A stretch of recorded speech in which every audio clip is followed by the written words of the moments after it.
people of Reddit, what is a surprisingly unknown survival fact that everyone should know?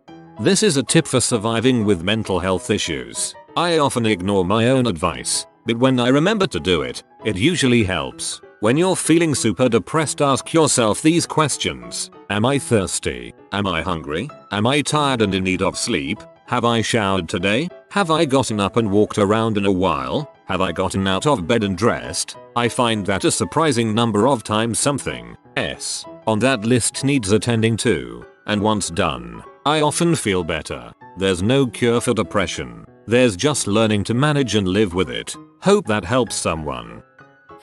If you are ever involved in gunfire or a shooting of any sort, a sharp cracking sound means the gunfire is aimed at you. A deep thumping noise means the gunfire is aimed away from you. Anything standing its ground and being loud just wants you to leave. If you don't, they will attack. When they are relatively quiet, they have already decided to attack. This goes for humans too. If you are stuck with canned food but no can opener, flip the can upside down and rub it back and forth on asphalt or concrete. While a can opener cuts through the lid, the retaining ring holding the lid on is actually quite thin and can be abraded in 30 seconds or less. Don't starve to death next to a flat of alpha-jetty in your bunker. If you're about to pass out from being exposed to heat, pour cold water on your forearms. Ice works even better. This is an old farmer trick. You will feel the effects immediately. You will stop being dizzy and feel better almost immediately. If you're walking and suspect someone is following you, pretend like you're calling someone on the phone asking them their whereabouts. Then face a direction your follower can't see, like the corner of a building, and raise your hand and start waving it saying, "Yes, I see you. I'm over here." Your follower will think you're meeting someone who's around the corner and will go the other way. If you are in the car, to confirm someone is following you, take 4 right turns, and if they are following you around the block, call for help or drive to a busy location police station. If you somehow are in a situation where you feel like you could drown and have no energy to go on, turn on your back and do the backstroke. Saved my life while at the beach last week after getting sucked out by rip current. Float for your life. During the winter, it is way better to be slightly cold than it is to sweat. If you start to sweat, you can go hypothermic way faster. Reminds me of a quote from Bear Grylls. I need to work quickly before hypothermia sets in, but not too quickly, because then I'll start to sweat, the sweat will freeze, and then hypothermia sets in. When wild camping and hiking in Scotland, some Dutch outdoor guy told us to always keep tampons to start a fire. He was so right. In a wet environment where all the leaves and branches are moist and the wind blows like crazy, we sometimes needed 5 hours to start a fire, and we needed the fire to at least have a warm meal in the night. They're the best fire starter. They're lightweight and tiny, easy to carry. You can pull them apart and there's a lot of easily burning material that you can use as a fire starter. They also frequently come in sealed plastic wrappers, so are basically waterproof. Pack a whistle. There's no chance your voice will hold out yelling at the top of your lungs, and whistles carry long distances. Especially handy if you've injured yourself and need to rely on others finding you. SOS in Morse code is, so 3 short blasts, 3 longer ones, 3 short, pause, and repeat. This is an especially handy and harmless device to give kids that are along for a hike, along with, if you get separated, stop walking and blow the whistle lots, and we'll come to you. In general, signals in groups of 3 are signs that you need help. Anything that's clearly not natural counts. That could be piles of rocks, signal fires, strips of cloth tied to a tree, etc. Obviously you want it to be visible, audible to whoever might be searching for you. But the group of 3 means that it's not an accident or a coincidence, and so draws attention. If you get stuck in your car in the snow, stay with your vehicle. Hypothermia makes you delirious and you can wander the wrong direction and freeze to death. Your vehicle is also a lot easier to locate than you are. If you want to prevent being the victim of a crime, it is your subconscious that is going to tell you that you are in danger. You will think something isn't quite right. If you ever have a feeling that something is wrong, get out of there immediately. That's millions of years of instincts. Go to trust that lizard brain. Biting is an underrated technique in a life or death fight. How many times in an apocalyptic style world does a character get pushed on the ground and literally just submit to being punched out? Seriously, when someone means to kill you or advance on your orientation, bite them. Just because you're drinking water doesn't mean you're safe. You need to take in salt as well. I've seen this kick people's asses big time. They drink and drink and drink water but still overheat, throw up, pass out because they didn't take in any salt or electrolytes. If you are drinking plenty of water but still showing signs of dehydration, headache, fatigue, muscle aches, blurred vision, stumbling around, you may be low on electrolytes. Salty foods can really help with this, but oral rehydration salts such as Pedialyte work even better and should probably be in more people's backpacks. Disclaimer: those symptoms aren't limited to dehydration and can also occur due to heat exhaustion, hypothermia, or altitude sickness. You just solved a big problem for me. Holy shit, I forgot about my salts. Barrel cactus in the Sonoran Desert are not full of water as is commonly portrayed. Instead, they are full of acidic solutions that induce vomiting and diarrhea if consumed. These can easily be fatal for a dehydrated person in the desert. The barrel cactus fruit, by contrast, is one of the most agreeable edibles in the cactus world. They are easy to pick, thornless, and tasty. I was led to believe that you should drink cactus juice. It'll quench you. Nothing's quencher, and it's the quenchiest. If you or your child almost drowns, go see a doctor even though you seem fine. If water has been able to enter your lungs, you can be secondary drowning. If you are lost in the wilderness, if you have shelter and a source of water, and if you have reason to believe people will be looking for you, you are usually better to stay put than to try to find your way out. Wandering around lost, you expend a lot of energy. You could easily get into a far worse situation, and anyone looking for you will likely start at your last known or expected location, which, if you are lost, you might be wandering farther from. This is not always the case. It depends on if you are injured or not, and the nature of the injuries, on your relative safety where you are at, how far you are relative to your expected or last known location, how visible you are, and a number of other situational factors. It is often worth a low-risk climb to a better vantage point if possible. People have died a few hundred meters from a road which could have led them to safety. I've participated in a number of lost personnel searches. This is very good advice. If they know what area you were in, they'll simply grid it off and start doing line searches. If you stay stationary, they will find you. If you move around, you could move out of the search area or into an area they've already searched. Stay your butt in one spot if you want to live. You can squeeze relatively safe water out of moss. Obviously you should still boil it, and it's going to have some dirt, but it's way better than drinking out of a steam or puddle. The amount of research I've done on moss for my thesis proves that this is indeed a safe method. The ability to weave, looked at as more of a craft than a survival skill. But my grandma taught me that if you can weave, you can make clothing, shoes, traps, shelter, etc. with nothing more than the vegetation on hand. This was hammered home later when watching that show with naked survival people. The guy harassed the girl because she spent most of the first 2 days weaving, but in the end he had to be taken out because he was sick, yet there she was having crab for dinner. If you accidentally disturb a beehive or wasp nest and are being swarmed, do not run for water. It seems intuitive that jumping in water will keep the bees off you, but actually they will wait for you to resurface and resume stinging you. Instead, run as fast and as far away as you can. Wasps are territorial and will not easily leave their home range, so once you leave their comfort zone, you're pretty much safe. Or set yourself on fire. Taps forehead. A mirror is the best way to signal for help. You can use the reflection of the sun directed at a boat or plane like your sibling would to annoy you.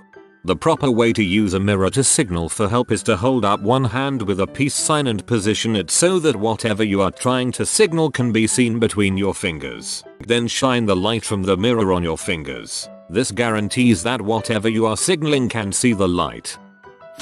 Your car is in general much easier to locate than you are, so unless you're absolutely certain that you can get to a safe place, it's better to stay close to your car for any searching party. Of course, if it's stranded in the middle of a road and any incoming car will hit it, You probably shouldn't stay in your car, and in the desert it's better to be in the shadow of the car than inside where you will get cooked alive. But the general principle still remains.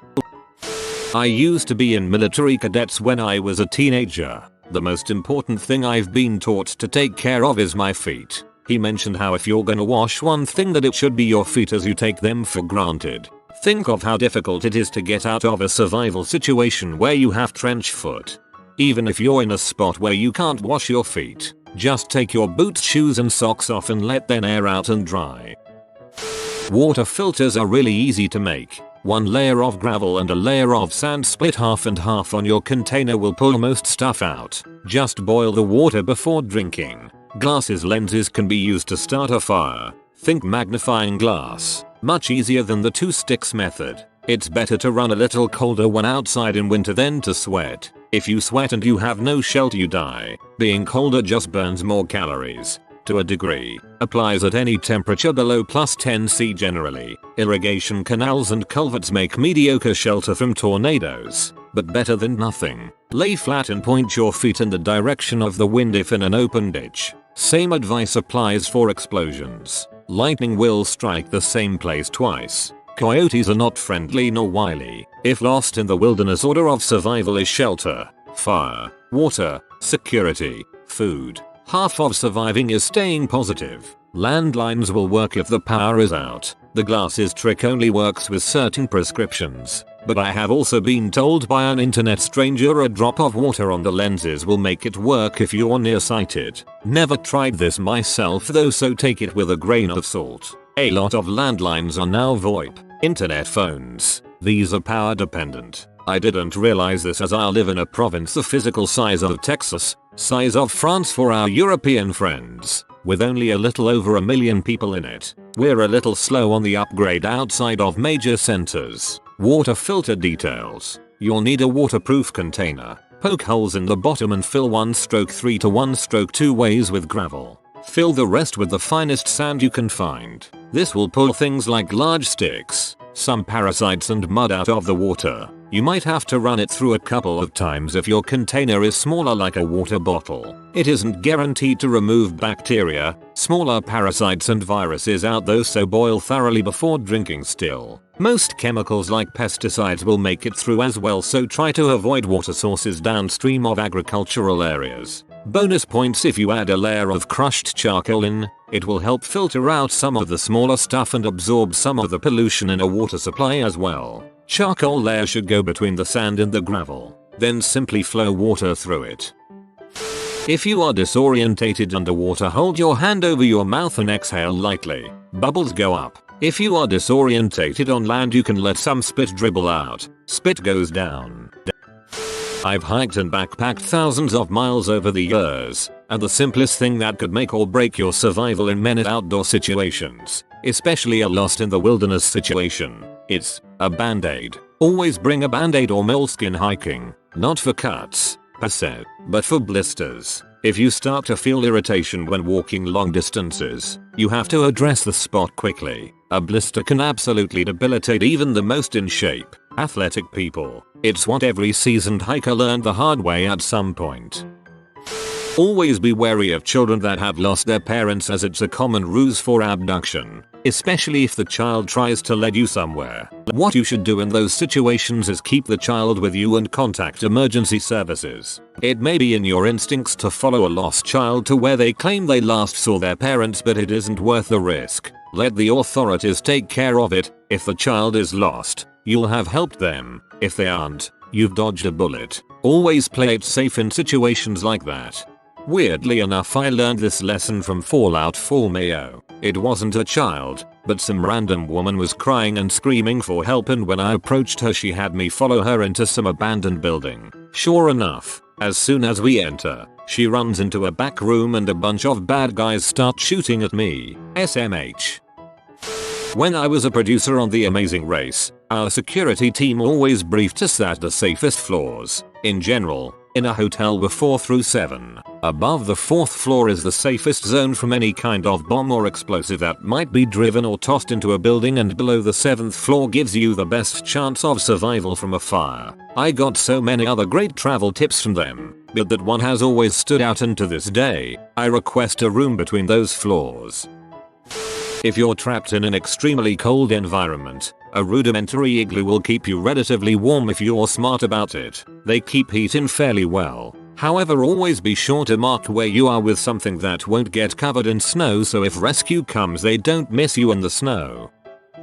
If you hear of a mass shooting currently taking place in a location where a loved one is, like their workplace, school, church, the mall they said they were visiting, etc., you may feel very tempted to call them. Don't. If they're alive, they are hiding and trying to stay invisible. If their phone rings or even vibrates, it will draw attention to them, quite possibly that of the shooter, and give away their hiding space. Don't try to contact them at all until you are certain that the perpetrator, have been stopped. Not a survival tip, but if you see dead elephants and whales, stay away from them. They can explode like a ticking time bomb. Contrary to popular belief, if an alligator is chasing you, you should not run in zigzag. Do one zig and then run straight. The alligator is not going to try to follow the zigzag. It will just run for you straight and you'll be slower. Do one zig so that the alligator will have to do one zig if it wants to get you, and then just run in a straight line like your butt is on fire. Do not provoke an alligator or crocodile. This is meant for people that somehow accidentally provoke them. I am not an expert. I was told this by a guy that worked with handling alligators. If you leave an alligator alone, they will leave you alone. Was told that crocs were more aggressive. Just stay the frick away from both types of animals. Imagine you look from the alligator's paw if you zigzag. Alligators probably all like, yet this is natural selection at its finest. When anyone talks about survival skills, everyone jumps to the conclusion is that the scenario is that you are lost in the forest or wilderness or something, and tips are often things like how to read stars for directions or make a fire out of sticks, etc. Survival skills also apply if you are in a big city, or maybe survival skills in prison, which could include how to stay safe and out of trouble best as you can. Or for those on a tight budget, survival skills could be how to make the most out of what money you have. During a thunderstorm, inside your car is one of the safest places to be. Yes, the metal may attract the lightning, but it will just run down the sides, it isn't going to penetrate. Street smarts. Throws money clip. A red line just under your skin, starting at a cut and tracing its way up your limb. That's blood poisoning. Go get medical help right away. When boiling down water in the winter, remember that ice is 90% water, 10% air. Snow is 90% air, 10% water. Melt ice, not snow. You can remove the top of most cars' seats to break the windows of your car in case you can't open the doors. Especially useful if you drive into a lake or something like that. Edit. Not all cars can get this done. Not all are removable or sturdy enough for this, but it's an option of last resort. Just get a window hammer. They're dirt cheap and often come as part of a tool you wanted anyways. In my case, it's also a seatbelt cutter, pocket knife, and magnesium strip. Magnesium strips are fire starters. Strike them with steel to get sparks. I have to learned in self-defense classes. Test your pepper spray before you have to ever use it. Imagine how much angrier your attacker will be when you pull it out and find it doesn't even work because it might have been faulty, or you weren't familiar with using it and fumbled. If someone is pulling you, it is much more effective to push back against them than it is to pull in the opposite direction. Use their flow of force against them to try and make them stumble or fall. If they tug, maybe pretend to tug back and wait for them to pull harder. Then force yourself forward in their direction as hard as possible. They don't expect the weight to shift like that without a fight, and by overcompensating their force, they may fall backward. I've got 2. If you are ever caught in a rip current, swim perpendicular to it. If you swim into it, you will die. If you let it carry you out to sea and aren't a strong swimmer, you will die. If anyone ever is trying to get you to a second location via abduction, fight like heck and make a massive scene. Even if you are killed on the spot, that's better than whatever they've got in store for you. I've been caught in a rip current. This advice is incredibly useful to know, because without it you're also going to panic real hard when swimming towards the shore doesn't work. If you are at the beach and see the tide go in really far, Like you can see abnormal amount of beach where the water should be. Run the frick away and get to high ground as quickly as possible because a tsunami may be coming. If you can see that tsunami wave crest approaching, it's already too late. That wave is much faster than you. If you have a watch with hands and dial, not digital display, you can use it as a compass. Hold the watch flat and point the hour hand at the sun. Halfway between the hour hand and 12 o'clock points south. You use the shorter gap to 12. So if the hour hand is a 4, 2 would be south. If the hour hand is at 8, 10 would be south. There's a few problems such as night time and when the sun is directly overhead, but it helps in a pinch. Put stick in ground. Trace shadow. Wait a while. Trace new shadow. You now know which way is west. Walk against the flow of traffic. I'm shocked at how many people I see walking with traffic. I've always heard you're supposed to walk towards traffic, and if you're riding a bike, go with it. If you're walking against traffic, you're able to see cars and jump out of the way if one comes towards you. Biking with traffic because impact won't be as bad compared to a head-on collision.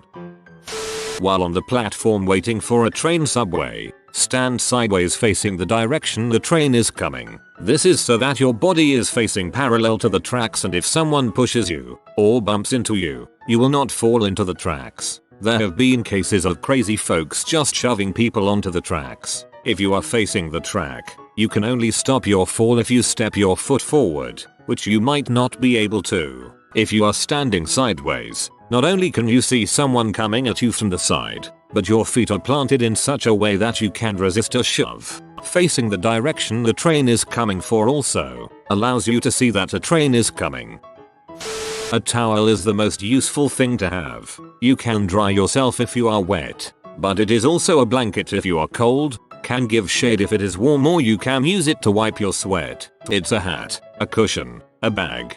Wrap it round your head to ward off noxious fumes or avoid the gaze of the ravenous bug-blutter beast of trowel. If you get bit by a venomous snake, the best course of action is to get to the hospital as soon as possible. Sucking out the venom does not work and could cause an infection. Sucking kits do not work. My EMT instructor held up her car keys during the snake bite lesson. This is all you need to know about snake bite treatment. Dessert tip. Always have water in the car. Lots. Always have a couple of large trash bags. Can be used as a poncho in storms and also to make a solar still. Always carry a sturdy comb for removing jumping cactus quickly and effectively. Never step over rocks. Always step on the rocks and then step as far off it as you can. Rattlesnakes are no joke. Never ever ever ever hang out in canyons, ditches, or any low, narrow areas. It may not be raining anywhere near you, but flash floods could take you out in an instant. Dessert tip. Don't go to the desert. If you are new to the channel, you can subscribe. I publish new videos every day. Until then, check another video.